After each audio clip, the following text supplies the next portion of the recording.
Once upon a time, the North American Trade Alliance was a symbol of economic unity. Canada, Mexico, and the United States working in lockstep to create a manufacturing powerhouse. Shared borders, shared markets, shared success. But not anymore. Donald Trump's tariff tantrum has shattered that alliance, plunging North America into an economic fracture that no press conference spin can fix. Under the guise of protecting American jobs, the Trump administration imposed a web of escalating tariffs on Canadian aluminum, Mexican agricultural goods, and damn near anything else that could be turned into a campaign slogan. And now, the blowback has begun. Canada and Mexico didn't fight back with fire. They walked away. Quietly, strategically, permanently. They've built their own trade corridor. They're building their own future. And they're doing it without the United States. If you're done watching corrupt elites rig the system and leave you behind, subscribe now. If you want real talk, raw truth, and zero spin, this is your channel. If you're ready to fight back, hit that subscribe button and stand with us. Canada and Mexico forged a northern corridor and shut the U.S. out. Meet the Northern Corridor, the trade superhighway that's turning Trump's America into a detour. Backed by $2.3 billion in infrastructure investment, this project links Mexico's industrial heartland to Canada's manufacturing zones, bypassing U.S. ports, roads, and customs entirely. With new rail lines, blockchain customs integration, and a unified logistics network, it's not just a workaround. It's a redefinition of continental trade. Over $120 billion in goods is now flowing through this corridor annually. That's $120 billion not passing through U.S. ports, not creating U.S. jobs, and not paying U.S. customs revenue. And while Washington brags about collecting tariff dollars, it's bleeding $11 billion a year in lost logistics revenue and another $3.5 billion in customs fees. That's not a victory. That's economic seppuku. Tariffs. A tax on American families and factories. Let's be absolutely clear. Tariffs are taxes. They don't get paid by foreign governments. They get paid by you, the consumer, the small business, the family trying to stretch a grocery bill. Since Trump's tariff regime kicked into high gear, prices across the board have surged. From tomatoes to tractors, from construction steel to electric vehicles, the costs are stacking up. And while MAGA politicians pat themselves on the back, American households are footing the bill with no relief in sight. Worse still, key U.S. industries that these tariffs were supposedly meant to protect are now collapsing under the pressure. Ford, GM, and Tesla have paused operations in the Midwest due to part shortages. American auto workers are being laid off as EV battery components dry up. Farms in the heartland are shutting down because Canada slashed purchases of U.S. produced by 8.5%. The result? Empty factories, shrinking towns, and a working class sold out by the very administration that claimed to defend it. The price of isolation, tourism down, trust gone. The pain doesn't stop at the assembly line. It's bleeding into communities across the U.S. border. Canadian tourism to the U.S. has dropped by 33%. That's thousands of hotels, restaurants, resorts, gas stations, and small businesses watching their busiest season vanish. Why? Because Canadians are choosing to spend their money elsewhere. Why would they visit a country that sees them as an economic enemy? Why would they cross a border clogged with suspicion and red tape? And it's not just about tomatoes and tariffs. It's about trust. Trust that trade agreements will be honored. Trust that partnerships will be respected. Trust that America is still a country worth doing business with. That trust is gone. And once it's lost, it doesn't come back with an apology tweet. Canada's industrial rebirth, with no U.S. required. While Trump was bragging about steel tariffs, Canada was building a clean steel future. With $1 billion Canadian dollars in strategic investment, Canada has launched a national initiative to revitalize its steel industry using low-carbon production, recycled materials, and hydroelectric power. It's not just an economic plan. It's an environmental statement. And it's working. Canada is producing cleaner steel. It's selling to Europe.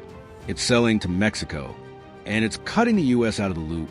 Meanwhile, Mexico has become a global player in EV battery production, sourcing rare earth materials from Latin America and processing them in low-emission, high-efficiency facilities.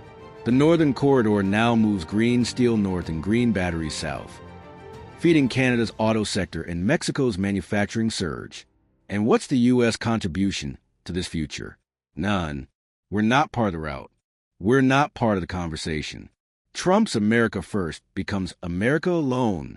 Trump's trade policy was built on a fantasy that America could bully its neighbors, erect economic walls, and still remain the beating heart of North American commerce. But trade doesn't run on intimidation. It runs on efficiency, stability, and mutual gain. By breaking the tomato agreement, slapping tariffs without consultation, and weaponizing trade as a political tool, the Trump administration has turned America into a pariah in its own neighborhood. Canada and Mexico didn't just retaliate. They reimagined the entire system.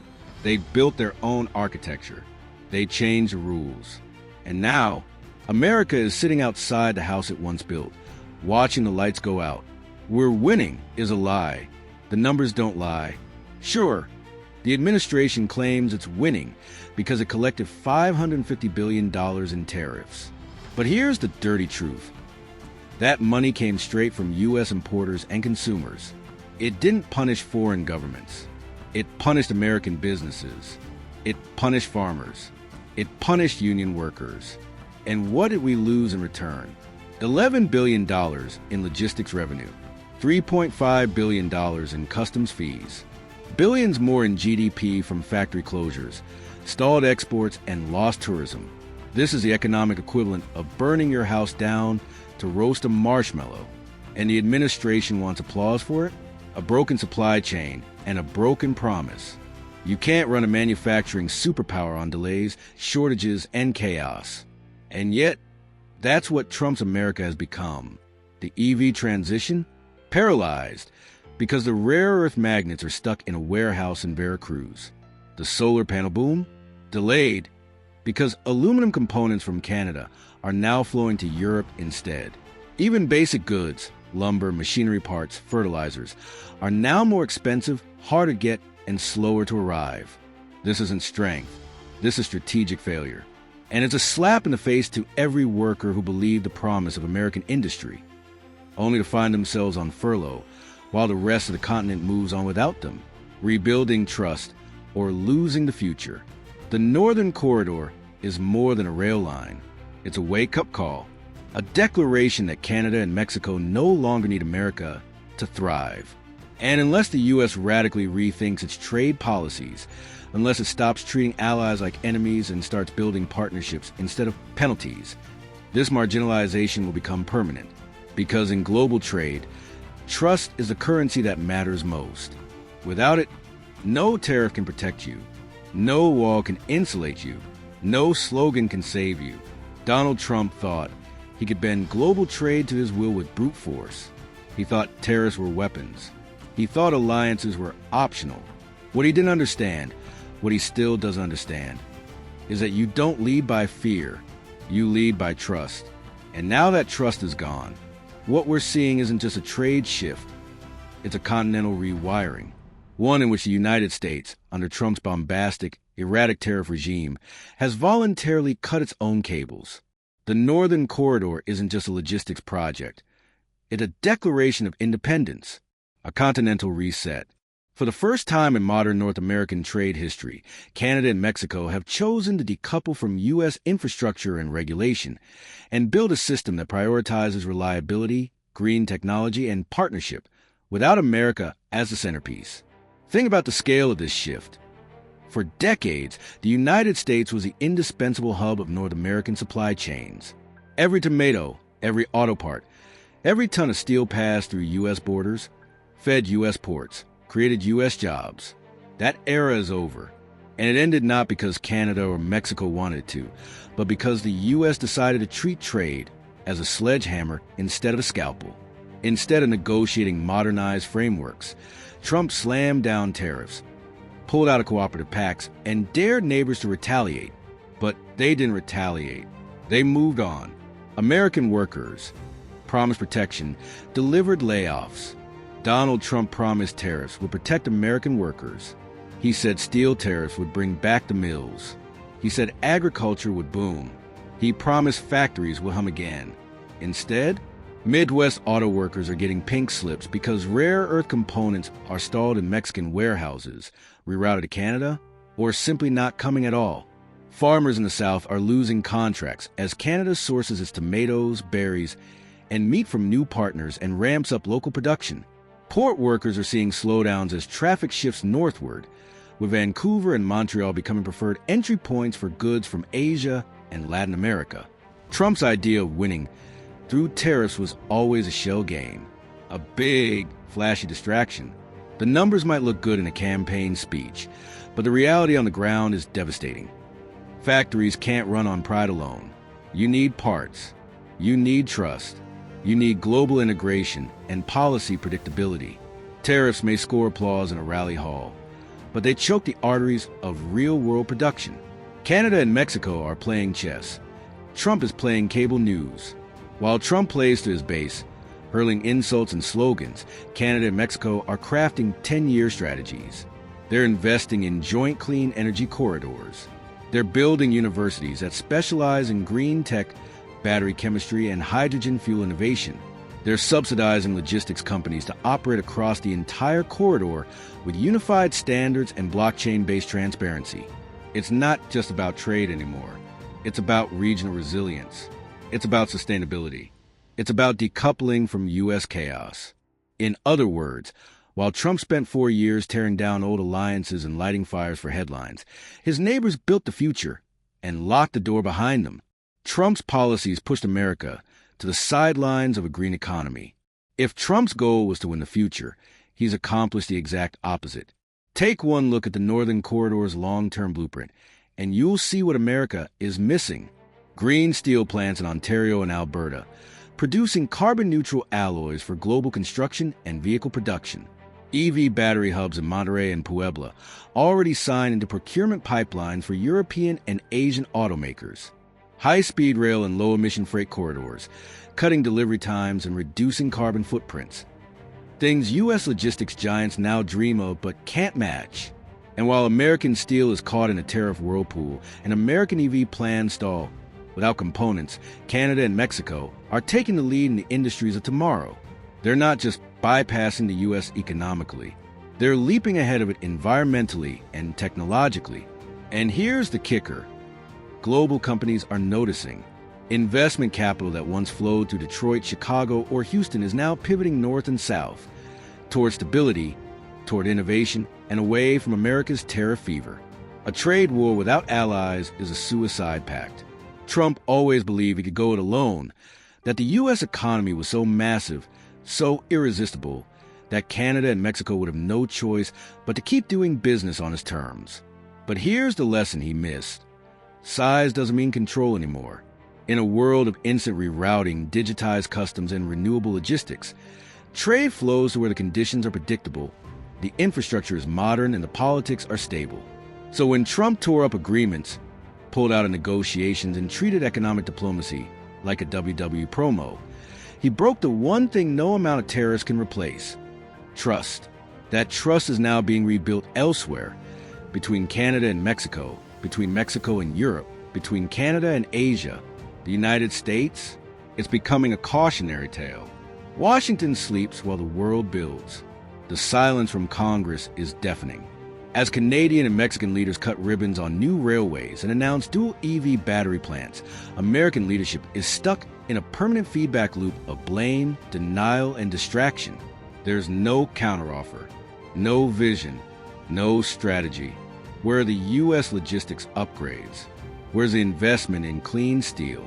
Where's the funding for advanced battery production that can match what Mexico is rolling out? Where's the effort to reconnect with global allies who are clearly drifting? Nowhere. Instead, America is still arguing over gas stoves and TikTok, while Canada and Mexico build a green tech alliance that could redefine the entire hemisphere. And voters in Michigan, Wisconsin, and Ohio are starting to notice. The factories aren't reopening. The crops aren't moving. And the prices? They're still going up. The illusion of control, tariffs is theater. Here's the brutal irony. Trump's tariffs were never about economics. They were about optics, a stage prop for a story of nationalist revival that never materialized, a fantasy where trade was a zero-sum game and America just needed to get tough. But real trade is nuanced. It's about partnership, not punishment. You can't force loyalty. You can't tariff your way into relevance. You can't scare countries into staying. You build alliances by being dependable. You maintain leadership by being visionary. And you hold on to your place in global commerce by respecting the complexity of trade, not reducing it to a rally chant. But it will take more than reversing tariffs or rejoining agreements. The U.S. must rebuild its credibility from the ground up. That means negotiating in good faith with Canada and Mexico to modernize regional trade without coercion, investing massively in infrastructure to match the logistical efficiency of the Northern Corridor, launching national industrial policy around EVs, clean energy, and green steel, restoring diplomacy as a pillar of economic engagement, not a hostage of populist rage. It means being a partner again, not a bully. It means recognizing that in the 21st century global economy, trust isn't a luxury. It's the entire foundation. This was always going to be the consequence of using trade as a weapon. Trump thought tariffs would bend the world to America's will. He thought intimidation would substitute for innovation. He thought breaking things was the same as fixing them. The unthinkable is now the inevitable. North America is moving forward without the United States at its center. The Northern Corridor isn't just a set of rail lines and customs checkpoints. It's a political statement, a shift in power, and a redefining of who calls the shots in continental trade. Trump believed that America was the gravitational force of North American commerce. And for decades, that was true. Canada and Mexico exported to the U.S., routed their supply chains to American infrastructure, and worked within U.S.-dominated trade frameworks like NAFTA and USMCA. But that dynamic depended on one key condition: that the United States remained a stable, rational, and cooperative player. Once that trust was broken, once Trump slapped tariffs on Canadian steel, launched trade wars with Mexico, and abandoned agreements with a stroke of pen, the myth of America's indispensability collapsed. Suddenly, Canada and Mexico realized that they didn't have to be junior partners anymore. They could write their own rules, build their own lanes, and design a trade future that prioritized sustainability, sovereignty, and certainty. And that's exactly what they're doing. The rise of a bipolar North American trade bloc. We are witnessing the birth of a bipolar North America. On one side, you have Canada and Mexico, two countries forging deep integration through infrastructure, shared standards, and green industrial policy. On the other, a United States that's increasingly erratic, isolated, and consumed by short-term politics. The Northern Corridor is fast becoming more than just an economic bypass. It's becoming an ideological alternative. While the U.S. frames trade as a zero-sum game, Canada and Mexico are proving that cooperation breeds resilience. While the U.S. slaps tariffs to score political points, Canada and Mexico are building supply chain security through transparency, digital tracking, and environmental benchmarks. This is the real threat to U.S. dominance. Not military rivals, not currency challengers, but neighbors who stop waiting for Washington to lead. And unlike past economic rivalries, this one doesn't involve confrontation. It involves irrelevance. Because you don't have to fight the U.S. if you can simply go around it. The economic geography of the continent is changing. Here's the deeper reality. The economic geography of North America is being redrawn in real time. Before Trump's tariffs, the flow of goods between Canada, Mexico, and the U.S. resembled a triangle, with the U.S. at the base, anchoring the flow between its two neighbors. But now, with the Northern Corridor fully operational, that triangle is shifting into a straight line from Mexico to Canada, with the U.S. left out on the side. New hubs are emerging. Monterrey is becoming the battery capital of North America. Windsor, Ontario is transitioning from a legacy auto town to a clean steel powerhouse. Sinaloa and Veracruz are rebranding themselves as agri-tech giants, exporting directly north via rail and sea. Ports like Vancouver, Halifax, and Lázaro Cárdenas are booming. Rail networks are connecting seamlessly. Customs are digitized and harmonized between two countries with shared vision for trade. And the U.S.? It's watching those goods zoom past its borders without collecting a cent in duties, without hosting the factories, without building the future. The political fallout is just beginning. You can already feel the pressure building in American politics. Rural economies dependent on cross-border trade are breaking. Factory towns promised prosperity through tariffs are facing layoffs and closures. Farmers who backed Trump in 2016 and 2020 are now drowning in overproduction because their markets dried up when Canada and Mexico walked away. And what does the Trump administration offer in return?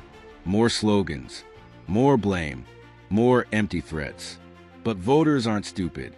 They see the empty silos, the idle assembly lines, the shrinking paychecks. They hear the stories of their Canadian counterparts thriving under stable policy and international cooperation. This isn't a political wedge anymore. It's a political reckoning. The very regions Trump claimed to champion are now paying the highest price for his short-sighted protectionism. What began as a series of tariffs has become a continental crisis of trust. Trump's trade war didn't make America strong. It made it solitary. The Northern Corridor is the proof. It's what happens when allies stop waiting for you to come to your senses. And this blowback? It's not just about tomatoes, tariffs, or train tracks. It's about what kind of country the United States wants to be. Does it want to lead through force or partnership? Does it want to dominate through fear or innovate through cooperation? Does it want to cling to the past or rise to meet the future? Because while Trump continues to scream about winning, Canada and Mexico are quietly building the future without him and without us. The question now is, are we ready to stop shouting and start listening? Because if we're not, this won't just be a blowback. It will be a permanent fade out from leaders to leftovers in the very region we once called our own.